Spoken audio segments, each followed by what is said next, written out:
Assalamualaikum warahmatullahi wabarakatuh.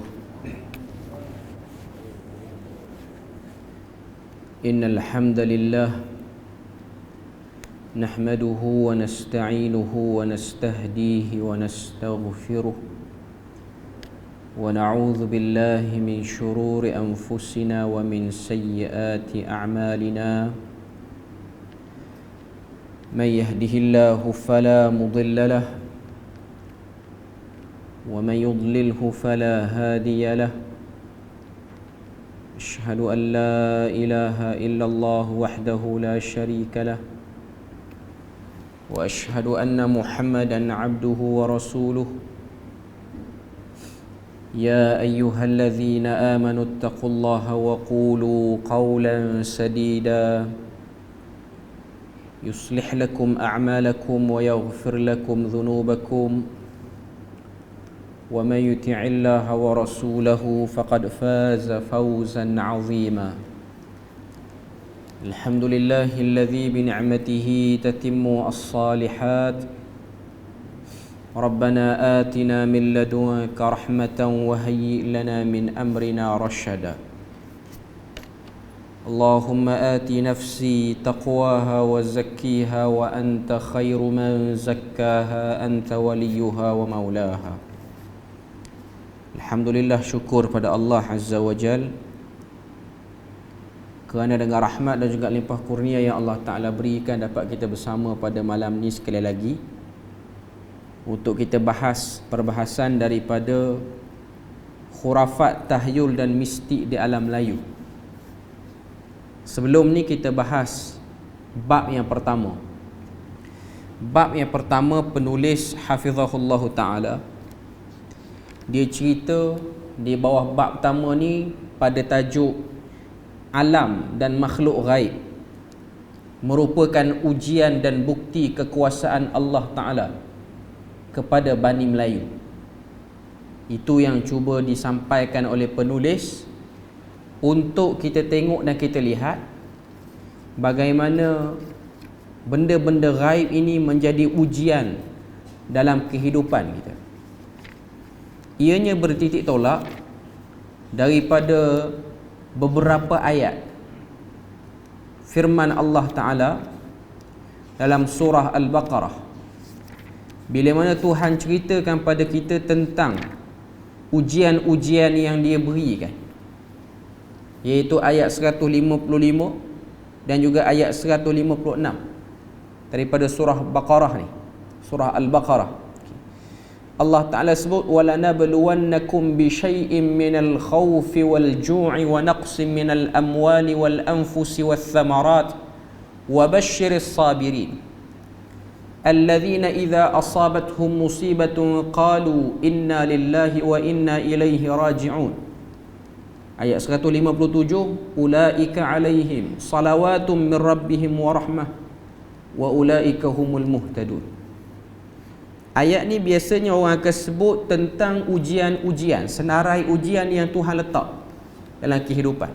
Kebetulan hari ni dalam khutbah Jumaat Perlis ni pun dia ada bercakap tentang berkenaan dengan musibah, dan ayat ni pun dibaca tadi.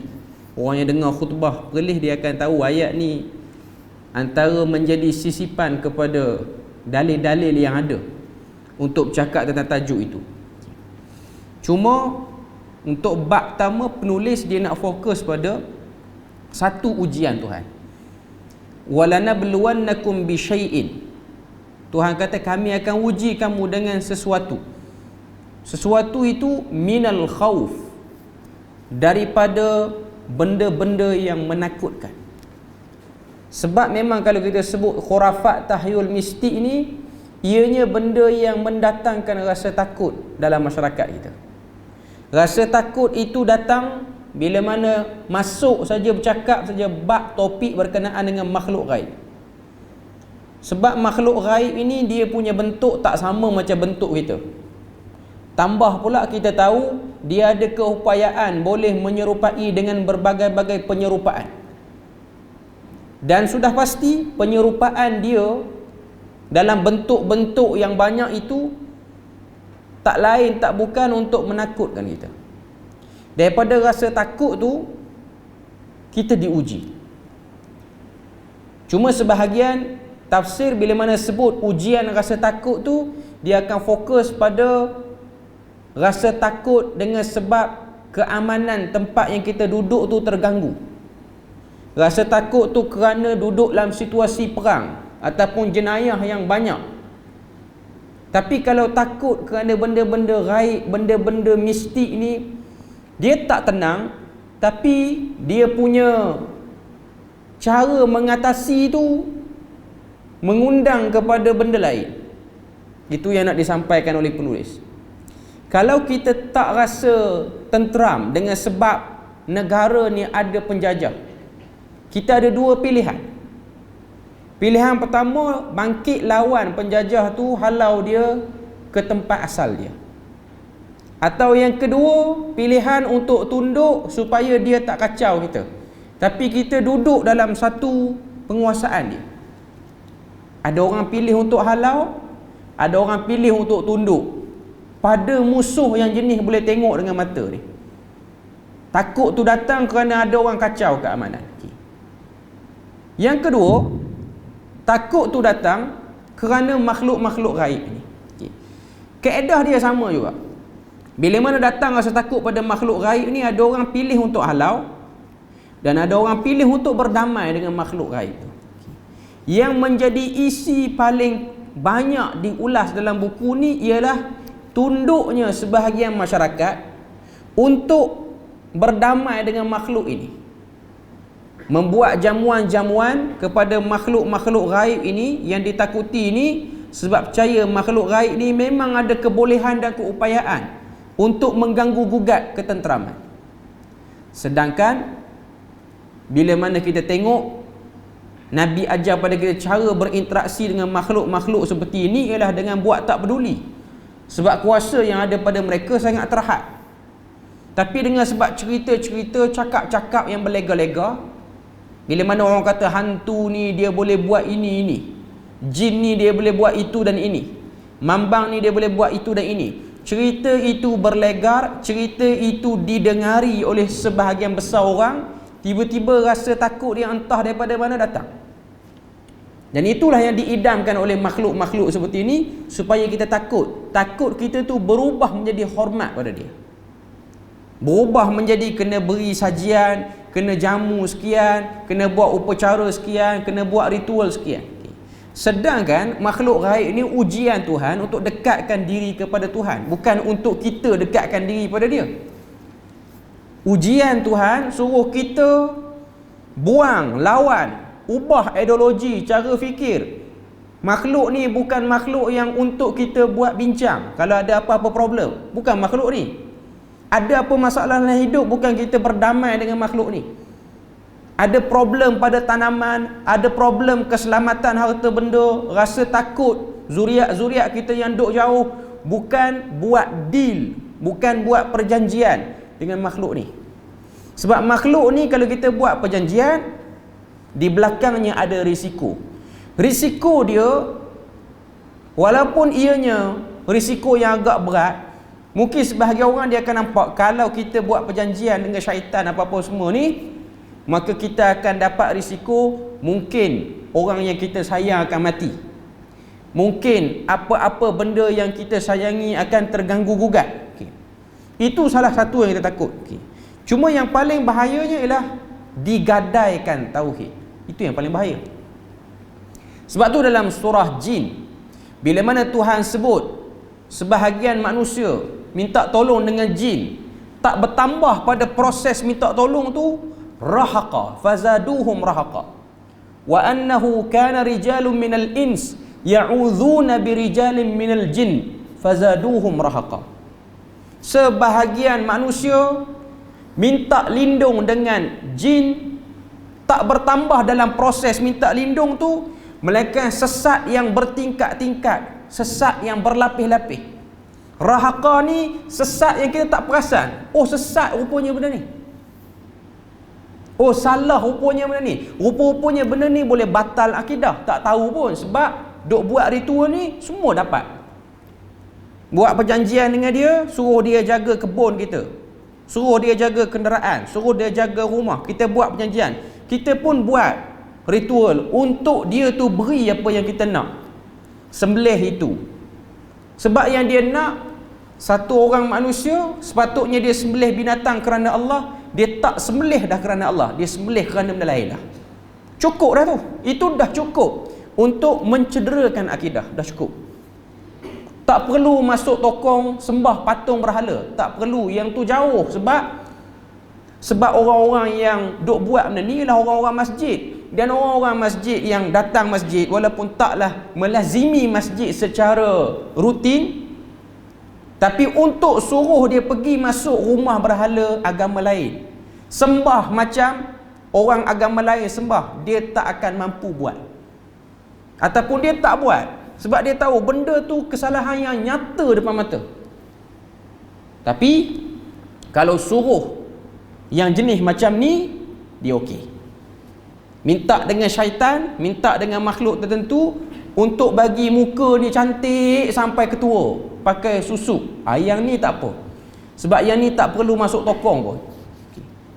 Sebab tu kita akan tengok yang terlibat ialah orang yang melakukan amal ibadat dalam Islam secara biasa. Datang masjid, sedekah, salat, puasa, haji pun pergi, umrah pun buat, semua benda baik dia buat. Dalam masa yang sama, ritual untuk berdamai dengan syaitan pun buat. Itu yang nak disampaikan oleh penulis pada bab pertama, ujian kepada Bani Melayu. Sebab dia fokus amal orang Melayu dulu. Sebab tu kita akan tengok yang jadi kepala bila mana sampai musim-musim tertentu. Masuk bulan Safar, yang nak minta tolong supaya sial bulan Safar tu tak kena pada mana-mana orang, biasanya ialah orang yang ada authority juga, iaitu orang yang dilantik sebagai kepala-kepala masyarakat, ataupun orang-orang yang ada kelebihan dalam agama. Mungkin kita tengok zaman-zaman dulu yang duk buat kerja tulis atas kertas dengan tulisan-tulisan tertentu, rendam dalam air pada bulan Safar supaya sial bulan Safar tu tak kena pada kita. Yang duk buat-buat ni ialah yang pakai baju Melayu, yang pakai kain plekat, yang pakai serban, yang pegang tasbih pun, yang kadang-kadang jadi kepala baca Yasin, yang kadang-kadang jadi kepala tahlil pun, yang duk buat ni. Tapi dalam masa yang sama dia buat juga yang tu. Dia sembelih juga kambing hitam untuk jamu syaitan, dalam masa yang sama pegang juga tasbih untuk kepala la ilaha illallah. Itu problem dia. Itu yang nak disampaikan untuk bab yang pertama. Dan alhamdulillah, penyakit ini lama kelamaan orang makin sedar. Semakin moden zaman, semakin berkurang orang buat secara terang-terangan. Tapi buat secara belakang-belakang, sakan lagi tahun 2022 pun ramai lagi duk terlibat, cuma jenis tak nampak. Sebab zaman dulu bila mana kita nak cari orang buat benda ni, orang sebut tu rumah dukun sekian, ni rumah bomoh sekian. Zaman sekarang bomoh dan dukun dia tukar modus operandi, dia tak memakai nama bomoh dan dukun ataupun pawang, dia pakai nama lain. Dia pakai nama-nama yang mengelirukan, termasuklah nama orang agama, ustaz ke, tok guru ke, syekh ke, dia akan guna. Tak dinafikan ada ustaz yang baik, tuan guru yang baik, syekh yang memang betul nak bawa ajaran yang betul, tak dinafikan. Cuma bila mana memenuhi dalam kelompok itu orang yang pakai nama yang sama, yang jadi mangsa ialah masyarakat awam yang keliru. Siapakah syekh yang sebenar, tuan guru yang sebenar, ustaz yang sebenar, ahli agama yang sebenar? Sebab kedua-dua kelompok, sama ada yang betul ataupun yang salah, mempunyai kefasihan, boleh menyebut perkataan-perkataan Arab dengan baik, mempunyai kefasihan, boleh membaca ayat-ayat suci Al-Quran. Cuma apa yang menipu mereka? Yang menipu mereka ialah hawa nafsu, sehingga mereka rasa benda tu tak ada apa-apa. Dan penyakit seperti ini ni, penyakit sayang nak tinggal benda-benda yang tak betul, walaupun dah jelas tak betul, telah berlaku pada umat terdahulu dan Rasul terdahulu. Bila mana datang seruan tauhid, nak tinggal yang syirik ni sayang, sebab tak nampak apa kerugian tinggal syirik, melainkan dia nampak kalau tinggal yang ni banyak keuntungan yang biasa kita dapat akan hilang. Dia akan nampak macam tu. Okay. Jadi buku ini untuk bab yang pertama dia agak tajam sikit sebab dia tembak tepat kepada sasaran terus. Sebab tu kalau orang yang baca, kalau orang yang masih okey dengan amalan-amalan masyarakat yang pelik-pelik, yang masih rasa tak ada apa-apa pada amalan-amalan ritual-ritual yang boleh mencederakan akidah, tapi tak rasa dia boleh mencederakan akidah, dia akan rasa pada bab pertama lagi penulis buku ni mesti geng W. Dia akan sebut macam tu. Biasanya lah. Mesti dia akan sebut macam tu. Termasuklah yang mengajarkan buku ni pun. Dua-dua kena. Cuma yang mengajar lagi teruk kena pada yang tulis, sebab yang tulis orang tak kenal. Saya nak sebut sini ialah tajam, tepat dia sebut. Sebab ini ialah masalah yang sudah menjadi darah daging. Nak tak nak kena sebut. Dan orang yang sebut dah kena fikir siap-siap apa risiko yang dia akan dapat bila mana dia sebut. Memang kena fikir pun. Cuma risiko yang diterima di dunia tak seberat risiko yang diterima di akhirat. Sebab menyembunyikan kebenaran lagi teruk daripada mendiamkan kebenaran, mendiamkan pada perkara batil. Jadi ini benda yang kita boleh tengok dan benda yang kita kena tahu. Bahawasanya ia ialah satu barah yang sudah lama duduk dalam masyarakat. Okay. Kemudian bab yang kedua. Bab yang kedua, sebab saya sebut ringkas je, sekadar selayang pandang saja untuk bab yang pertama ni. Bab yang kedua ialah faham alam dan makhluk gaib di alam Melayu sebelum muncul konsep agama. Yang ni pun kalau tuan-tuan ada buku nak baca, menarik sebab dia tambah banyak maklumat-maklumat tentang apa yang berlaku pada orang Melayu sebelum kenal agama Islam. Dan macam mana agama Islam tu masuk ke dalam masyarakat Melayu, adakah dia masuk dengan tanpa ada ancaman ataupun dia masuk dengan sudah berubah wajah-wajah ketulinan agama tu. Sebab orang yang bawa Islam daripada luar masuk pada orang Melayu ni pun orang-orang yang pun ada problem dalam menjaga ketulinan agama. Okay. Cuma dia sebut pada bab kedua ni, sebelum munculnya konsep agama ni, sikap perangai orang yang duduk di dataran Nusantara ni, mereka minat dalam bab perubatan. Untuk berubat mereka cukup-cukup minat. Berubat bukan berubat yang macam dalam pengajian medik ataupun perubatan yang moden tu, yang bedah-bedah orang. Dia minat dalam bentuk herba. Herba ni boleh buat apa? Herba ni boleh buat apa? Okay. Itu kecenderungan orang Melayu kita. Daripada minat kena herba ni, dia ada satu lagi minat, iaitu dia suka bab mengenal urat saraf, dan akhirnya dia akan pergi pada kemahiran mengurut ni, pandai mengurut. Ni sebelum datang agama Buddha, sebelum datang Hindu, sebelum datang Islam, ini minat-minat orang dulu. Okey. Dengan minatnya bangsa ni terhadap konsep herba, berubat, merawat apa-apa semua ni, bila mana datang agama, kalau kita tengok animisme, dinamisme, lepas tu Hindu, lepas tu Buddha, lepas tu baru Islam. Okay. Dengan sebab Islam tu antara agama yang agak lewat masuk kepada orang Melayu. Waktu Islam dah mulai bertapak, waktu pendakwah-pendakwah di Nusantara ni sudah mulai dapat tackle masyarakat-masyarakat Melayu, ada benda-benda yang diorang tak boleh ubah, dan kalau sentuh memang akan jadi polemik besar. Kalau kita tengok masyarakat di Jawa, kepulauan tanah Jawa, amalan meletakkan makanan-makanan di perkuburan Islam, bukan perkuburan bangsa lain ataupun agama lain, perkuburan Islam. Amalan ini masih lagi segar bugar dibuat, tak boleh buang. Bukan yang keduri malam lepas pada kematian tu. Ni yang jenis nasi bungkus elok dengan ayam, dengan daging apa semua, letak di kubur kawan tu, letak terus. Ada satu video, satu orang muda, orang Jawa juga, dia buat video. Dia pergi kawasan kubur, dia makan makanan yang orang baru letak tu. Macam anjing lah dekat amalan-amalan orang dulu. Memang dia kena kecam teruk pun. Dia buat video, dia buat TikTok lagi, dia makan, dia kata enak banget makanan ni. Makanan atas kubur. Tak payah pergi kedai. Pergi kedai kena beli. Dia kata makan, lapar pergi kubur. Cuma nak katanya itu ialah orang yang start mula fikir, apa logik letak makanan situ. Saya kata ni yang duk buat ni bukan di Bali tu Hindu. Ni yang Islam ni, yang Islam. Amalan memberi sajian kepada perkuburan ataupun tapak-tapak, tempat-tempat yang dia rasa ada kelebihan. Dia masih segar bugar dilakukan. Dan ia telah direkomendasi oleh orang-orang agama untuk meneruskan benda tu. Sebab apa? Kalau kita tengok, antara sebab amalan-amalan seperti ini dia masih kekal ialah kerana pendakwa-pendakwa yang awal ni tak berani nak melawan arus secara direct. Nak sebut kata tak betul tu, banyak benda nak kena fikir.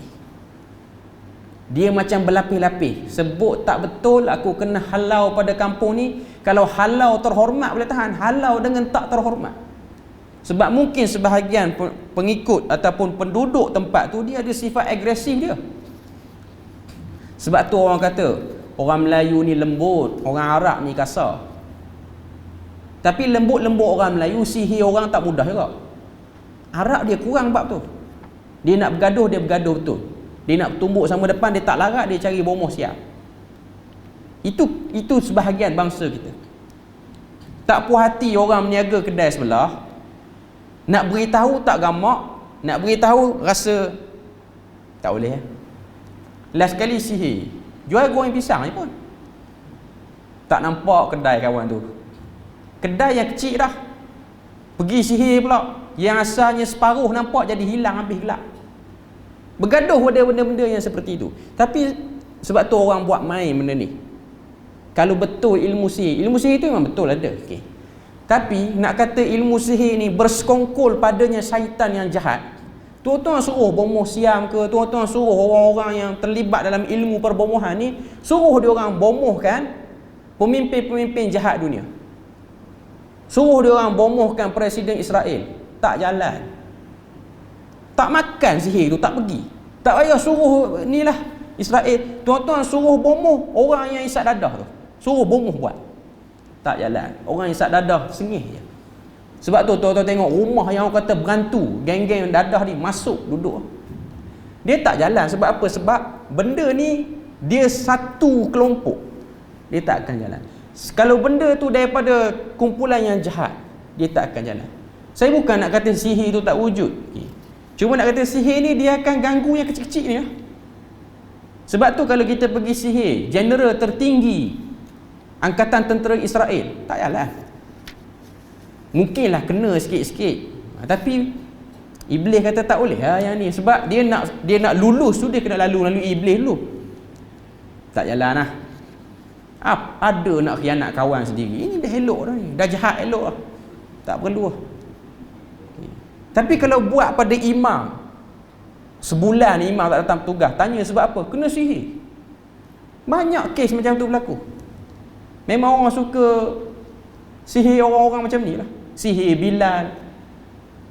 Jadi masjid tu dengar azan maghrib dengan isyak je. Subuh, asar, zuhur tak larat, Bilal tu tak boleh nak bangun. Dia akan pergi pada benda tu. Tapi cuba kalau sihir tokek kelab malam, tak jalan. Dah elok dah jahat sihir, buat apa? Mungkin sihir tu sampai, dia tengok ni dah jahat, nak buat apa? Biar lah. Biar dia segar mega macam tu je. Biar dia bertenaga buat jahat. Okay. Biasanya sihir tak akan makan pada benda-benda jahat. Tuan-tuan try tengok. Orang-orang kok ada bomoh-bomoh. Mungkin dia jadi tapi dia tak kuat. Sebab tu orang-orang barat yang datang ke tempat kita ni, penjajah-penjajah. Sebab dalam buku ni, bab yang kedua, dia senaraikan buku-buku yang merupakan kajian orientalis barat, tengok masyarakat Melayu kita secara antropologinya dia orang minat apa. Tuan-tuan tengok penjajah-penjajah British yang datang ni. Residen-residen dia orang yang datang, yang deal dengan sultan dan raja-raja Melayu apa semua ni, okey, dia orang tengok orang Melayu minat benda-benda macam ni. Sebab tu kalau dalam buku ni orang yang baca bab 1, bab 2, antara nama yang kerap disebut R.O. Winstead. Inilah orang putih yang datang tanah Melayu, kerja dia tengok orang Melayu minat apa. Orang Melayu minat dengan ilmu-ilmu pelik ni, biarlah dia orang sibuk dengan ilmu tu. Jangan sampai dia orang kata nak pandai Quran, nak faham isi Quran, yang tu kita kena cantah awal-awal. Dia nak baca buku sihir sampai hancur buku sihir tu, biar kan. R.O. Winstead dalam buku dia kata kebanyakan istana-istana pada peringkat awal dulu ada buku-buku sihir, kebanyakannya buku-buku mantra yang dimaksudkan. Dan pawang-pawang istana ni memang jawatan yang high profession pada waktu itu. Tapi ada British buat serang, kejar dia orang ni, tak kejar, biarlah. Tapi kalau yang start nak ajar Quran, bagi cerdik sikit, start nak bagi kenal siapa penjajah, siapa perompak apa semua, yang ni akan diburu habis-habisan. Benda yang samalah berlaku di tempat-tempat lain di dunia yang dijajah oleh orang putih ni pun macam tu lah.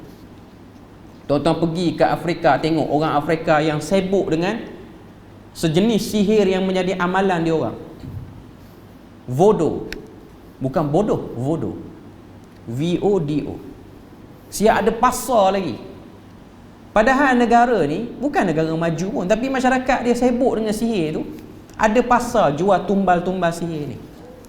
Dan British pergi, negara dia orang putih pergi ambil hasil bumi, dia orang nak buat pasar, buat iya. Tak ada masalah pun.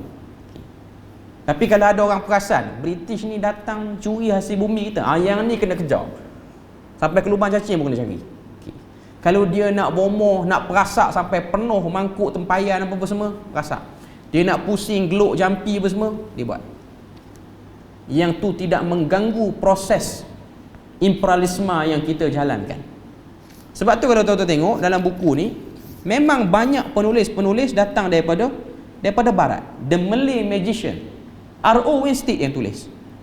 Semua ni kalau orang tengok pada muka surat 31 ni, senarai kajian orientalis terhadap ilmu hitam, sihir, bomoh, pawang, dukun, tukang tilik, jampi serapah, kepercayaan karut, khurafat, tahyul, bid'ah dalam tradisi dan budaya resam Melayu. 7 nama yang terawal, semua nama orang putih.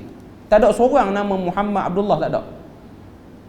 Pengkaji-pengkaji ni dia orang tengok orang nak main mayung, orang nak berjoget, orang nak cari upih pinang apa semua, buat. Dan dia orang tak ada rasa takut pun, dia orang kena. Sebab mungkin dia orang sekepala lah.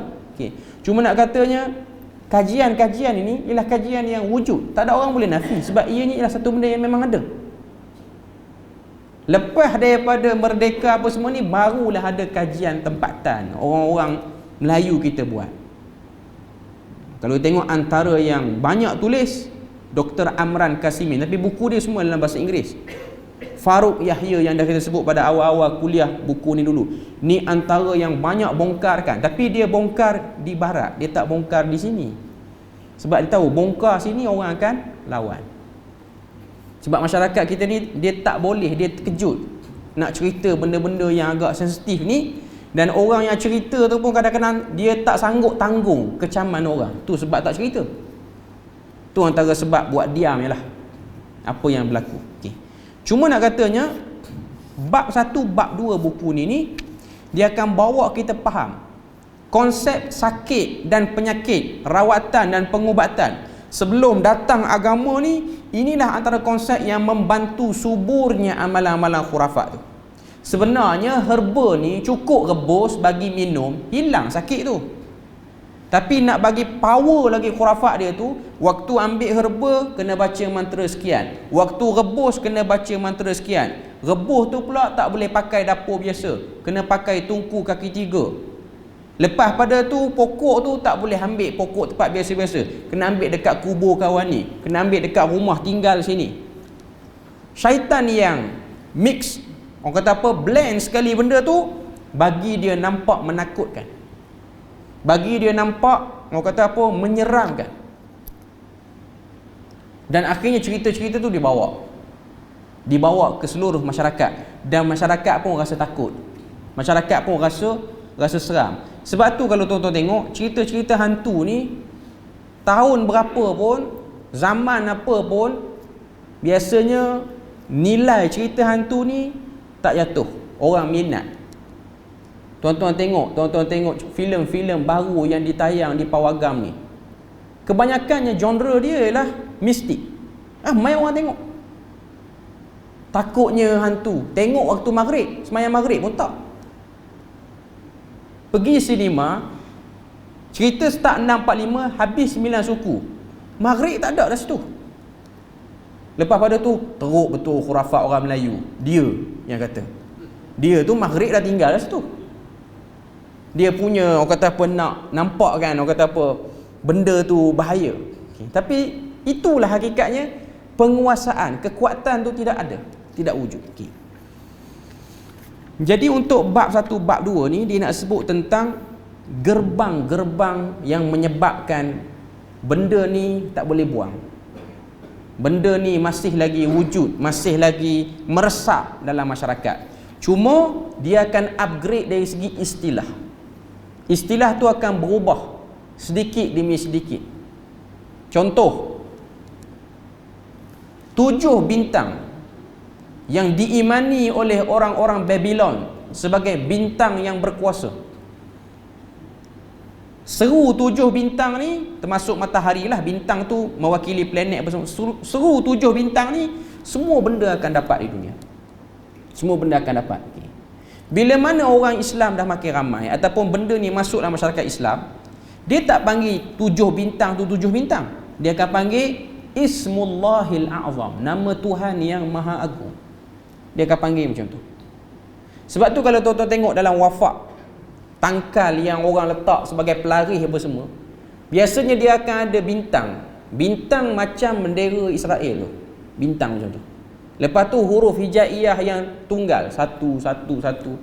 Ataupun tulisan-tulisan yang tak jelas maksud dia apa. Ataupun nama-nama yang pelik. Lepas tu ada bintang, pengikat untuk 4 penjuru. Bintang itu ialah elemen sihir yang wujud pada penduduk Babylon yang kita baca dalam surah Baqarah tu. Bila mana Tuhan hantar Harut dan Marut, wattaba'u ma tatlu syayatin ala mulki Sulaiman. Situ. Bintang tu diambil oleh ahli kitab Yahudi yang jahat, lalu diseru, lalu diberi nama Kabbalah. Nak buat apa-apa, nak dapat something, seru bintang tu. Kalau kita pernah tengok cerita-cerita hantu yang ini, seru-seru hantu ni, dia akan lukis atas lantai bulatan, lepas tu ada bintang. Lepas tu letak benda-benda yang nak diseru tengah tu dengan lilin apa semua. Bintang itu. Okey. Setengah-setengah buku dia akan sebut ini nama Tuhan yang Maha Agung. Seru nama ni dia akan dapat. Sebenarnya intinya sihir. Sebab tu kita akan tengok di sisi Yahudi panggil Kabbalah. Di sisi orang Islam mungkin dia menyerap dalam kelompok Batiniyah. Ataupun Melayu ni dia lain sikit. Batiniyah dia, passion Batiniyah Melayu ni, cara dia masuk mendekati masyarakat berbeza dengan Batiniyah yang mungkin berlaku pada zaman Imam Al-Ghazali sekitar tahun 400-500 Hijrah tu, sehingga Imam Ghazali tulis Fadaih Batiniyah tu.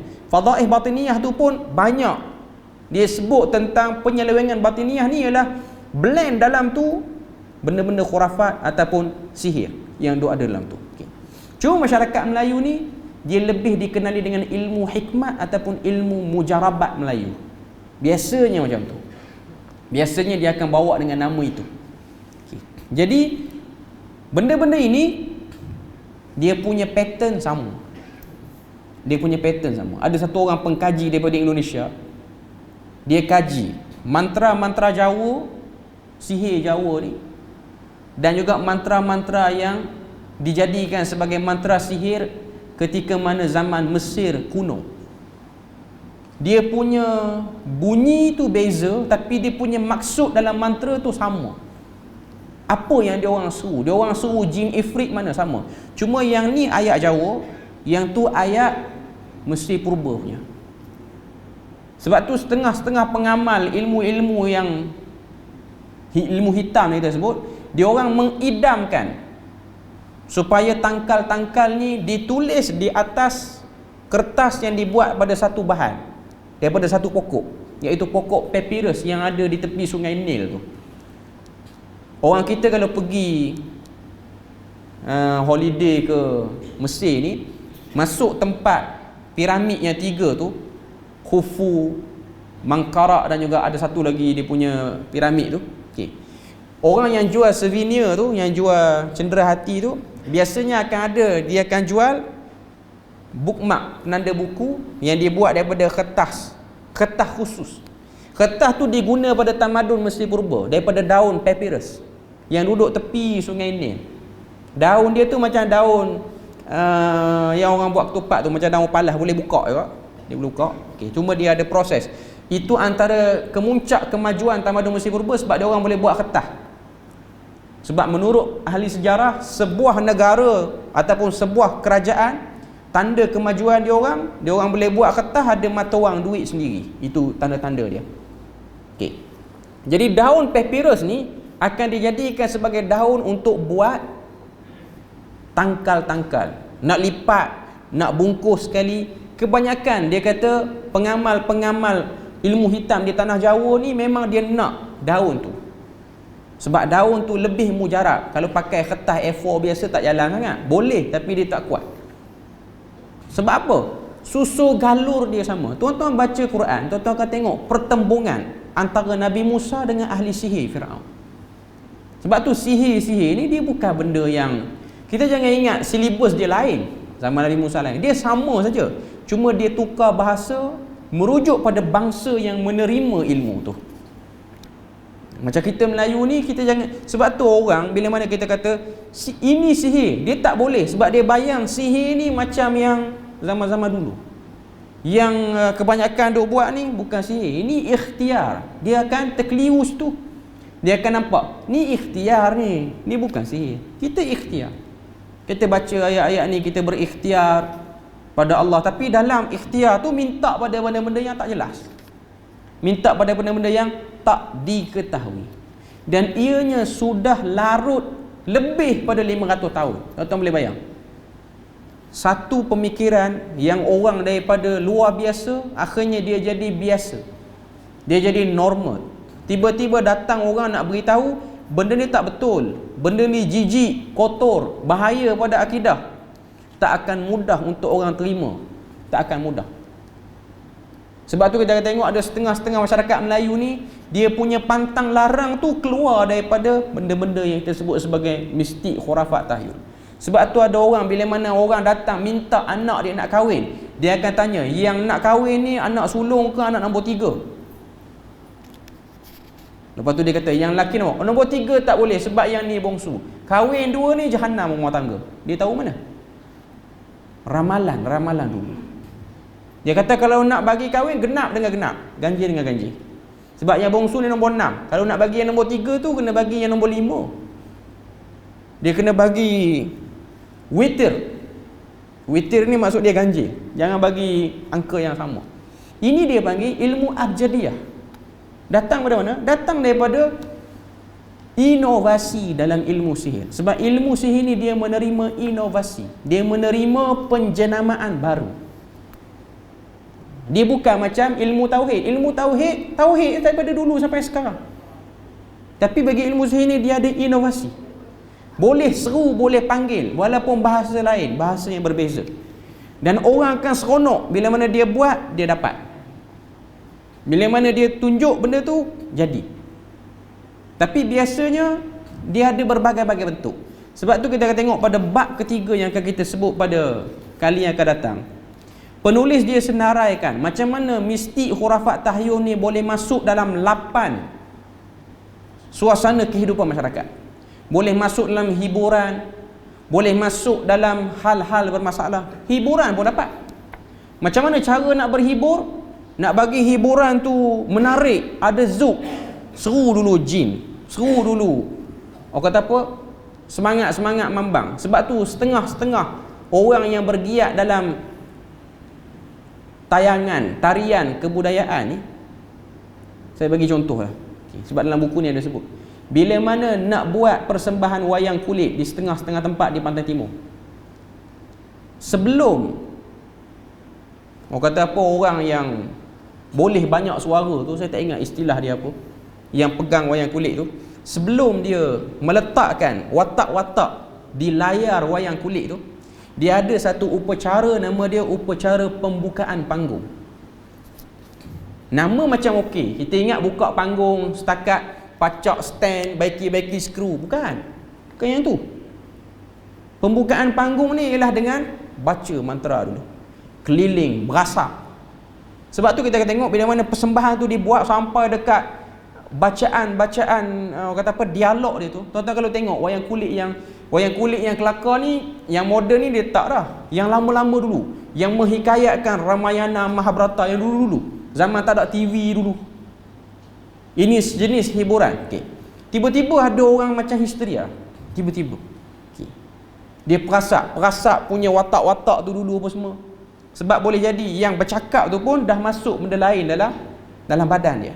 Okay. Tapi dia bukan nak kacau orang. Bukan nak bagi orang sakit apa. Hiburan semata-mata. Just sebagai hiburan. Selesai apa-apa semua tu, dia akan tutup pula panggung tu, supaya semangat-semangatnya dipanggil, semangat-semangat yang masuk tu pulang balik ke tempat asal. Ataupun tuan-tuan tengok di Kelantan, bila mana, tapi upacara ni ataupun permainan ni orang dah tak main dah, orang dah sedar dah sekarang. Upacara Mak Yong ataupun Bageh ni, Bageh. Mak Yong tu dia slow lagi. Bageh ni dia macam lagi brutal. Orang Terengganu pun panggil Bageh. Bageh ni satu orang dia akan ada pemain utama watak dia. Tapi Bageh ni selain pada hiburan, dia juga kadang-kadang menjadi cara untuk rawat sakit orang. Sakit-sakit yang tak dapat didiagnos. Okay. Tuan-tuan boleh tengok dalam YouTube pun banyak. Walaupun benda diangkat oleh sebahagian orang-orang yang duduk dalam bidang kebudayaan ni, tapi ianya ada unsur yang jelas. Seorang pakai kain batik lepas yang orang Kelantan duk pakai selalu tu, menurun dengan macam-macam position. Nanti kita sambung. Kita bagi ruang azan dulu. Okey, tadi kita sebut sikit kan tentang amalan-amalan khurafat yang meresap dalam dalam hiburan. Antara kita sebut tadi Bageh dan Mak Yong apa semua. Itu ialah walaupun atas nama hiburan, tapi ianya benda yang ada unsur-unsur yang tak jelas.